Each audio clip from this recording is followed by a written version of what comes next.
And I want to welcome everybody joining us now via live stream. The stream is a good preview of one of these vidwheel creator network Zoom meetups. If you want to get the full experience, join us at our next meeting. We have another one of these open meetings coming up on August 5th at 8 p.m. Eastern. And we'll be discussing our August theme of first videos. The specifics of that event will be published on the vidwheel page on LinkedIn under events there. So now on to the main event. Tonight, we're going to talk about success through video with Kevyn Rustici. And did I say your name right? Because I pulled that off of a different podcast where they had the pronunciation, right? You had that discussion with somebody. So I'm glad I got it right. And I'm glad you were able to carve out some time for us tonight with everything you got going on, new kid and all. So thank you very much for taking time to speak to this group. And if you are ready, without further ado, Kevyn, the floor is yours. Perfect. Appreciate it. Thanks, Neil, again for this opportunity to be presenting. Hopefully my whole takeaway for today, hopefully you guys take something away from the presentation, start applying it to something that you're doing. Maybe you learn something new. I'm constantly, I know we were just talking about it in our breakout session that we're all kind of constantly learning and evolving. Things are changing at such a rapid pace right now. So video is really, I see as the future. It's grown significantly over the last 5 years. So I put together just some brief talking points. So I'm going to bring this up. Let me know when you guys can see this presentation. Can you guys see my screen? Perfect. Yep. All right. So tonight's discussion is all about success through video. Now, I did not start using video, full disclosure, until about maybe 3 months into the COVID pandemic, right? I worked for ADP. Sales changed dramatically. You had to find that fine balance between empathy, but also still trying to do business at the same time. So it was a very tough time to put into words what you were feeling, your emotions, especially when you're trying to put that into words. We all know how powerful words are, and they can be perceived by different people in different ways, depending on which way they want to view those words. If they're using it in a positive light, they're going to see the message positively. If they choose to see it in a negative way, they're going to see it in maybe a negative light. It's the whole theory or the idea of pessimists and optimists out there.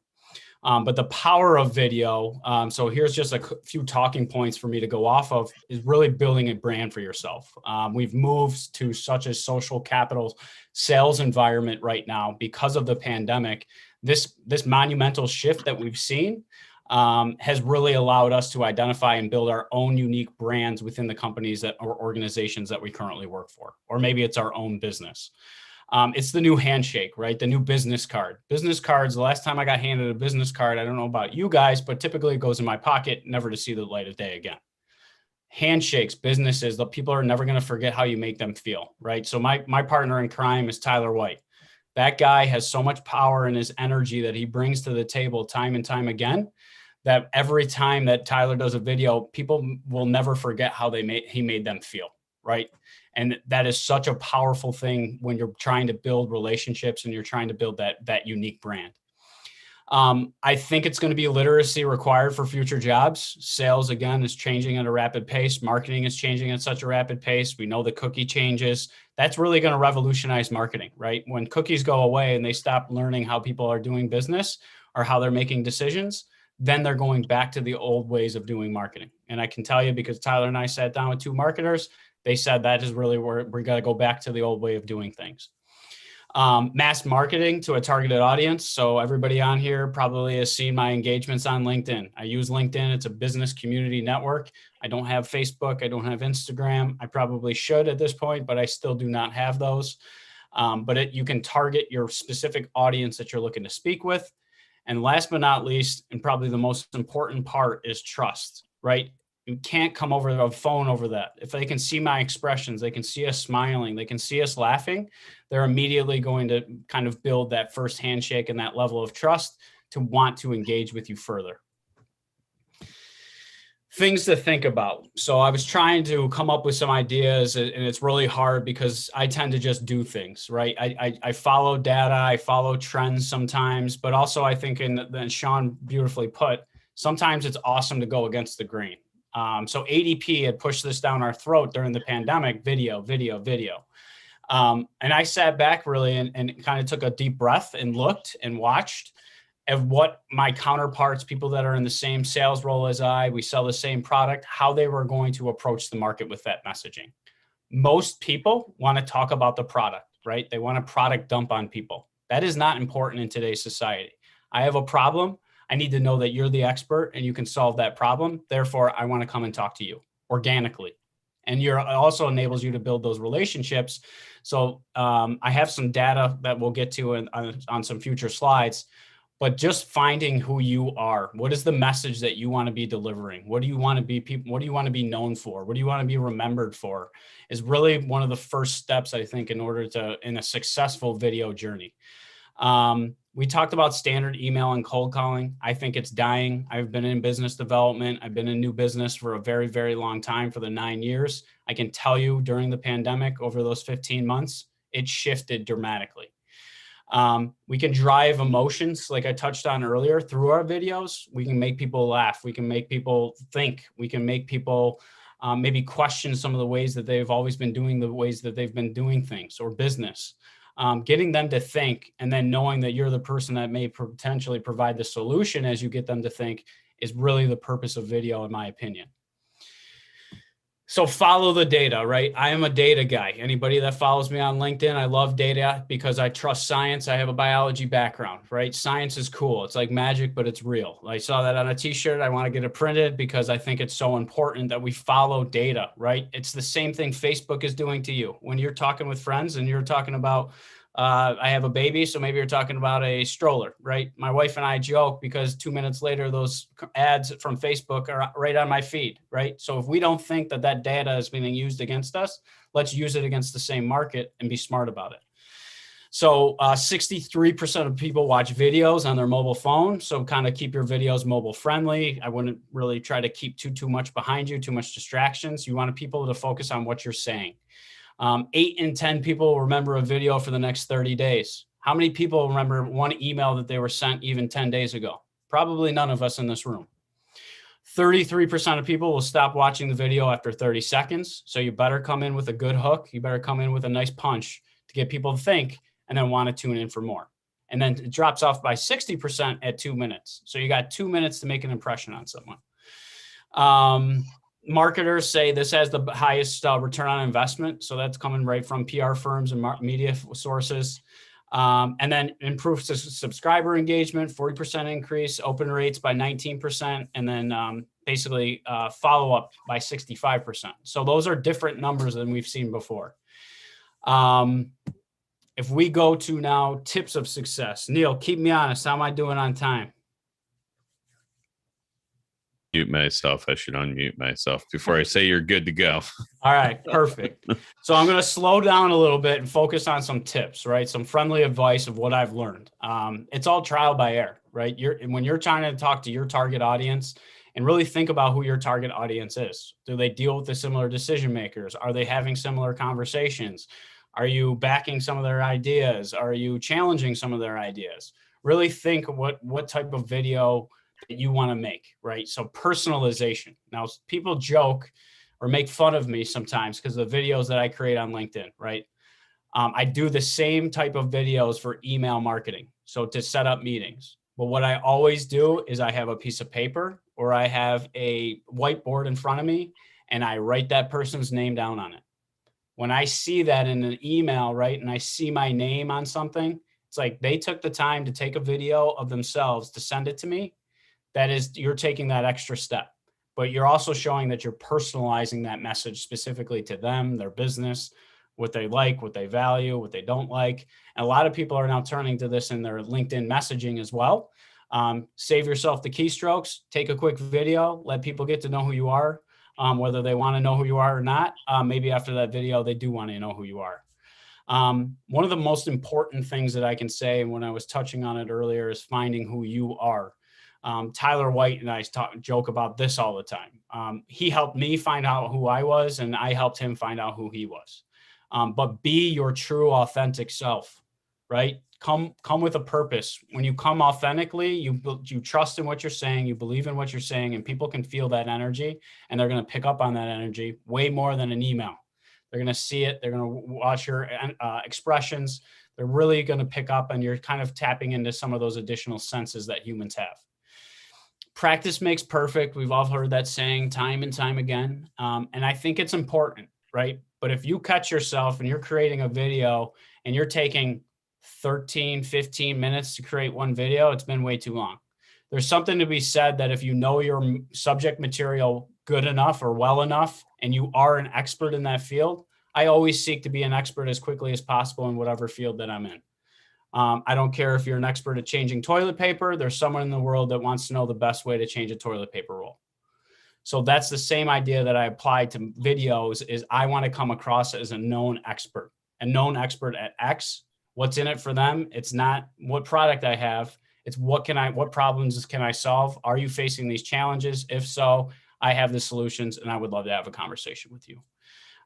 So there's something to be said about raw, organic, really not making it a big to-do. Leave the acting to Hollywood. Put on your best face. Give it your best go. If you stumble on your words, we're all human, right? There's something to be said that on TV, we see perfection all the time. We see it on LinkedIn. We see it on Facebook. There's idea that we're chasing perfection. On our podcast, Time Out with Leaders, one of the CEOs that we interviewed, perfection drains energy. So if it's draining energy and it's energy draining, this is supposed to be and meant to be fun. It's a totally different way to attack the market than everybody else. So if everybody else is turning right, you're going to start turning left. And that's really kind of leads into just establishing your legitimacy. So if you feel like you're an expert and you're passionate about what you're talking and it lines up with your missions, vision, and values, you have the ability to build integrity, trust, and relationships through video, unlike anything, again, that you can do through a message or a LinkedIn message or note. This is true social selling and really building a relationship in order to organically bring about business. Tell a story. I always say, what's in it for me, right? If you're thinking about who's on the other side of that camera, what's in it for them? What would move them to want to talk to you? And then one of the other things, take a third person view, right? Take a look externally. Would you want to talk to yourself? If you find talking about yourself constantly in your videos, people don't give a shit about who you are. They care about what you know. They don't care about what you did 2 weeks ago, 2 months ago, 2 years ago. Your past accolades are a way to build validity, but they want to know, what are you going to do for me today? And that's why one of the hardest things for me in corporate America and ADP is we constantly go back how big we are. I don't care how big we are. My business is small, and how are you going to take care of my business? And then the last piece, I always say, I'll skip to the last one first and then get back to the 2 minutes, but be consistent, right? So Tyler and I, when we first met, he wasn't doing any video. He said, Kevin, I think I cracked the code. You don't talk about ADP in your video. I said, exactly. It's my brand. If it's relationship selling and people are buying me, why wouldn't I tell people and shine a little light on who I am as a person and what motivates me, what gets me hungry, what gets me out of bed in the morning, what are my passions? But be consistent. So my story with Tyler is that he started Tech Tip Tuesdays with Tyler from Bright Computers, right? So every Tuesday, your audience knows that they can come to your page and they can see that you're going to talk about something relevant of interest, and they know, and you're organically conditioning them to come back every week at the same time, same place. You're conditioning them that this is where they can come for great quality information that they find interesting. And the last piece, you got 2 minutes, right? So I put Wolf of Wall Street. Wolf of Wall Street is, I don't know if anybody has really watched his videos, but the sales methodology and his approach was so successful because he played humans at humans, right? He played them at their weakness. You got 2 minutes to impress yourselves. Over the phone, people paint a picture of you within the first 2 seconds of you opening your mouth. So the same idea with video, you need to come in with something very catchy or something that's going to catch someone's attention, because we have the attention span of goldfish today. So remember that, kind of apply those methods. I think you guys will be successful in video. That's at least what I have learned. But follow your own data, follow the analytics. A lot of the tools like YouTube and Instagram and LinkedIn, they allow you to access a lot of the viewer data. See who's viewing your posts, see if you're hitting your target market. And if you're not, start adjusting your messaging so then you start hitting that target audience. But reach out. Tyler and I have a lot of fun with this. This is like part of our passion project. If you have questions, we obviously, thanks to Ben Albert, I think I saw him on here. Got to give him a lot of kudos as well. He helped us get our podcast off the ground. If you don't have people like Neil and you don't have people like that as a community, I can tell you, learning on your own would be very challenging. So what they're doing and bringing to the market is a huge help to people that are interested in video as well. But if you're interested in like what content, how to find yourself, Tyler and I are always just a phone or a connection away. So Neil, I hope that helped the group. I hope that was helpful, but it was awesome. And thank you again so much for the opportunity. Yeah, that was great. And I do encourage everybody to check out Kevyn's videos. Yeah, the ones with Tyler. Like, there's a lot of energy in those videos for the for a business video, right? Like, they're usually pretty boring, and you guys have a lot of fun with it, which makes them really interesting to watch and more entertaining and so on. So Kevyn, if you do have time for a few questions, definitely. I will first ask everybody if they do have any questions, and then if not, I always have a few kind of queued up. So does anybody have any questions for Kevyn? If so, you could just raise your hand or shoot it in the chat there. And if not, I'm going for it. Anybody? All right. That's what I like to see. So that means I get to ask. A big part of what you talked about, and I think it's especially important with a company like ADP, where I've had this discussion with a lot of people in, insurance, financial, like all the, I don't know, I'm going to call them, don't take this the wrong way, the commoditized industries.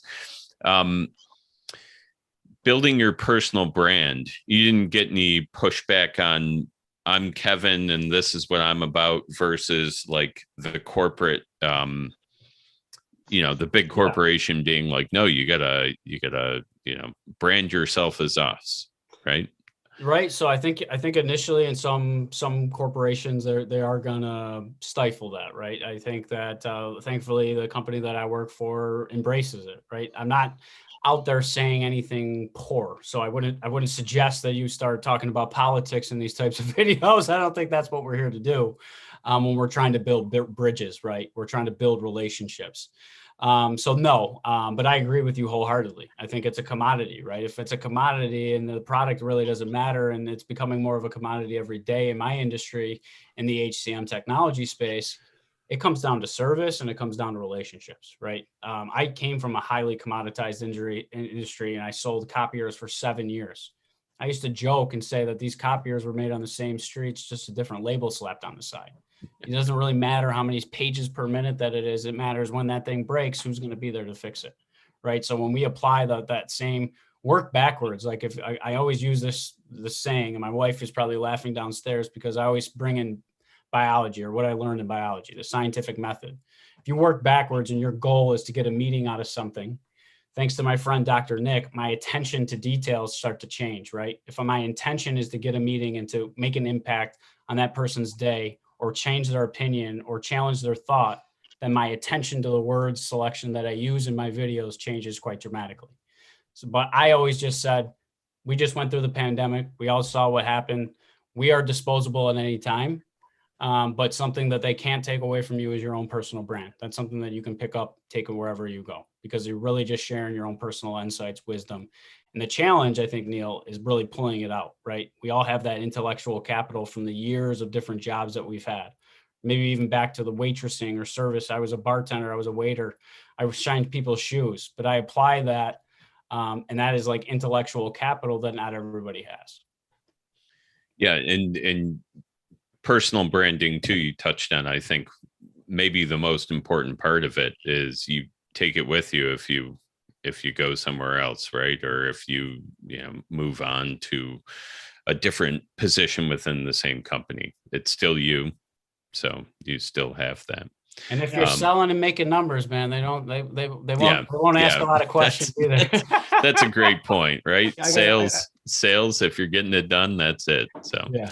I got a quick question. Sorry, but go for it. And Kevin, even at that point, it makes you maybe kind of answered it. Is trying to say, like, if it works, it works.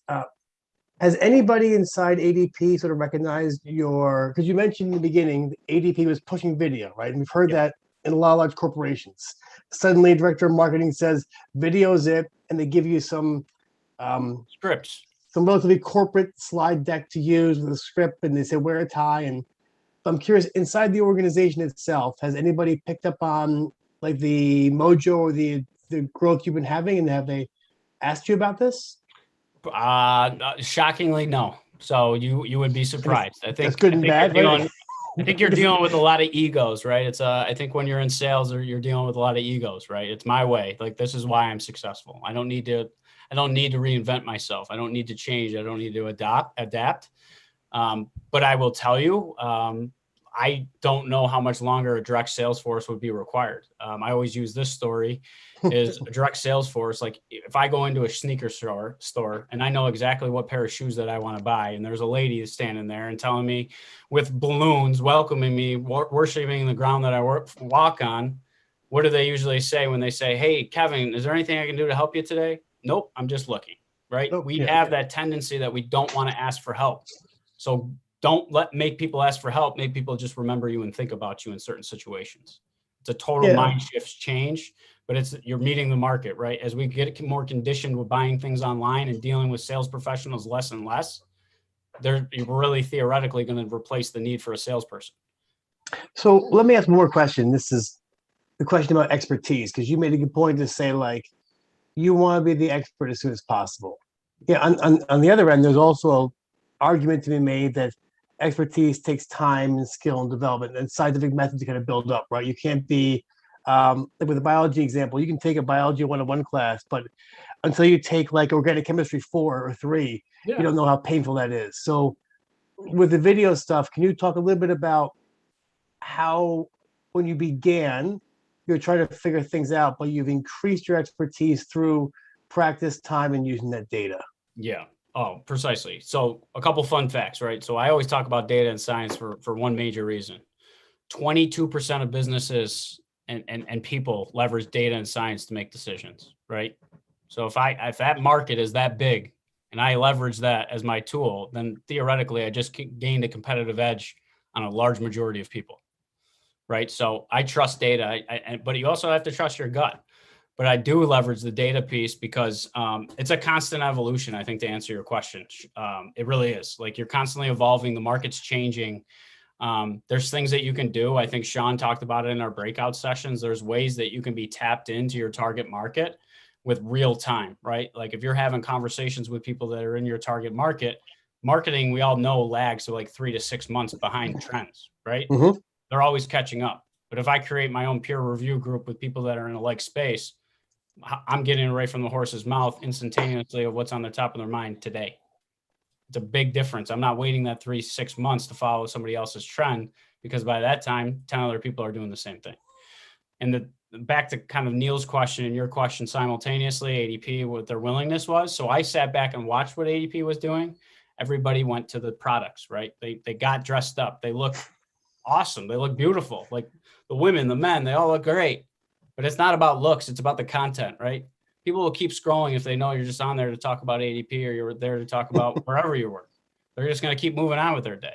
But if it's like, wait a second, what's Kevin writing on a whiteboard today? I better stop in and listen to it. I can't tell you how much more successful Tyler and I are than probably the marketing departments of even ADP, right? We pushed out this big campaign that we're going out to commercials, right?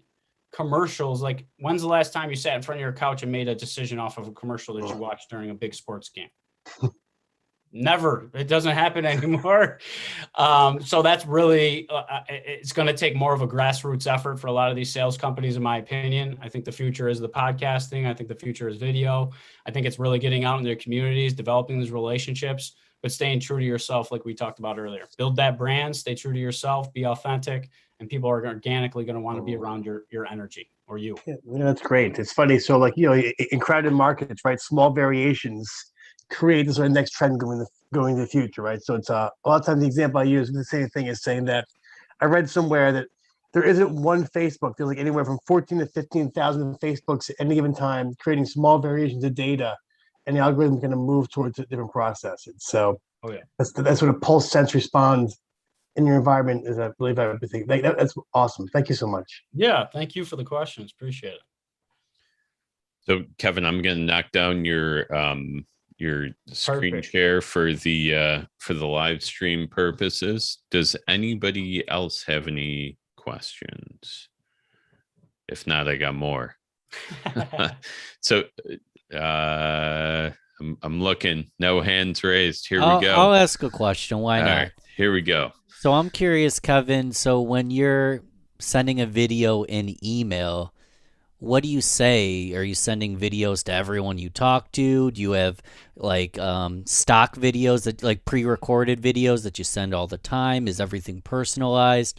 How do you know when to send a video in email, and what do you say when you do that? Yeah. So I think introduction of yourself, right? So as you build a relationship externally, it's always nice to have an introduction, right? Something, again, Tyler and I joked about, Ben, is that we always ask what people do first, right? Well, what do you do? Well, how about changing that and not even focusing on what somebody else does, right? Let me introduce myself, and if I do a good job, then people organically should come want to have a conversation, like I keep saying. Subject line, I always put video, please watch, or video, nice to meet you, video, whatever. People, emails, as you know, in marketing went up by 63 billion during the pandemic. Now, you tell me that I don't care what subject line that you have, you're fishing in a much bigger ocean than you were previously. So even if you promise somebody $1 million in the subject line, I think your response rate will still be really low. But if they go and they click on it by chance and they see you and they see a little thumbnail image with their name on it, they're like, holy shit, what does this guy got to say about me? What's my name doing on that board, right? It's intentional, right? We know how people are thinking. Everybody has an ego. Everybody likes to talk about themselves. So if they are like, well, what's my name doing on there? What are they going to talk about? But take the extra 2 minutes to learn a little bit about them, maybe their business, what they do, what they enjoy, to personalize that video. Because market research, so what I'll call it, is like trial and error, like I was talking about earlier. When I tried the mass side of it, the conversion rate was far less. When it was personalized, it was much, much, much higher. And so then to me, it was like, okay, it's not busy work. Take the 5 minutes to do the video, record it once or twice, get something that you think is respectable, keep it to 2 minutes. If you had it at 1 minute, 49 seconds, you're probably doing really good. But be concise. I can be long-winded. And especially when we try to be long-winded, I think you helped me out with this, Ben, and I've asked other people, is it's hard to be concise in emails when there's so much you want to share, right? When you're excited and passionate about what you talk about, you tend to be long-winded. They're not going to be as excited until they see and feel your energy and what you're trying to say, usually in words, but now they can see your expressions. Hopefully that helps. That's great. And that my question I was going to ask dovetails very nicely into that. So thank you, Ben. I want to know what tool you use for those video messaging. We had on I think it was the marketing director from Vidyard on one of these meetings back in January. And that has been that's been the tool I've recommended to people. So yeah. I tried a few. I settled on Dubb. I felt like it made it the easiest. They had awesome analytics. They told you when people were opening, where people were opening it, what your conversion rate was, even from that. Very moderately priced. It was very inexpensive for the first year. So I really like Dubb. One of the things that I was definitely looking forward to is that I didn't want it to just create a hyperlink, right? I wanted it to basically look like a video with a play button in the middle intentionally, right? When we see a play button in the middle of a video, what do we tend to do? 9 times out of 10, I'm going to hit that play button. It's just, we're conditioned again to do it.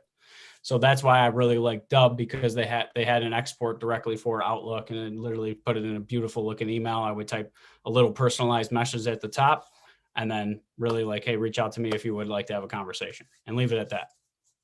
Excellent. Is it dubb.com? DUBB? Okay. Yep. I'll find the link here. And Ben says he uses BombBomb, but he doesn't like it. So there you go. Vidyard is pretty good. It has its limitations from my experience. I will share this Dubb link. All right. So that is all great info. And I do think intros via video are a huge thing that a lot of people do not take advantage of, that can be a game changer. So there is Dubb. Anybody else have any questions for Kevin? Maybe we'll do one more and then I'll do a little wrap up. Yeah. I think just one quick thing to talk about that you just said, Neil, is that Sure. Make people trust you, right? If you can make them build those levels of trust, people are not going to give you their trust naturally, right? They're always going to hold that close to the chest. We're very protective of who we are and what we want. But if you can build that relationship, which you can through video, and build trust, it builds validation, and then hopefully expertise. I think too, they can just see you're not a robot. So many of these messages that come through, right? Like you have no idea where they're coming from. Yeah. Anybody else have any other questions? Otherwise, I got one quick one, and also, so Kevin, have you heard from any of like your customers or folks any like feedback on your videos? They say, "Hey, I love your videos. Your videos are cool." Like, have you heard those sort of things? Yeah. Yep. Definitely. It works. I can tell you from a LinkedIn perspective. I really enjoy it. Obviously, I do it because it is a passion of mine, and I think that comes across in my videos. I think people can pick up on that, and if you're energizing them or giving them something to think about or upskilling themselves. 2 facts that I always say, and just for everybody else in the room to always constantly be learning, is that 47% of the jobs that are out there today are gone by 2030, and 87% of the job descriptions are totally different in 9 years. So like we need to constantly be evolving and adapting ourselves on an individual level to keep up with the new demands of the workforce constantly. So always challenge yourself, take that first leap.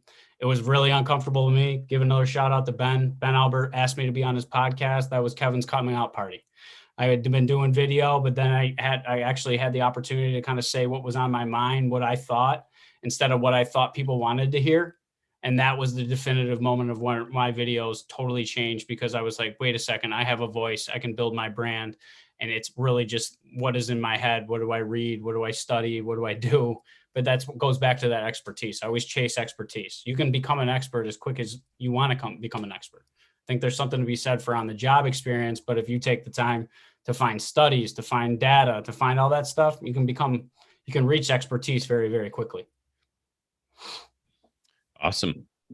That is that's too good a place to end, to not just say thank you, right? That was a really good wrap up, and that is something we discuss all the time within the network. That first video is the hardest, and we actually get into that next month on the network itself. It's all about first videos and how challenging they can be, and once you get past them, how much easier it gets. So thank you very much, Kevin, for that, and thank you everyone who is on the live stream. I'm going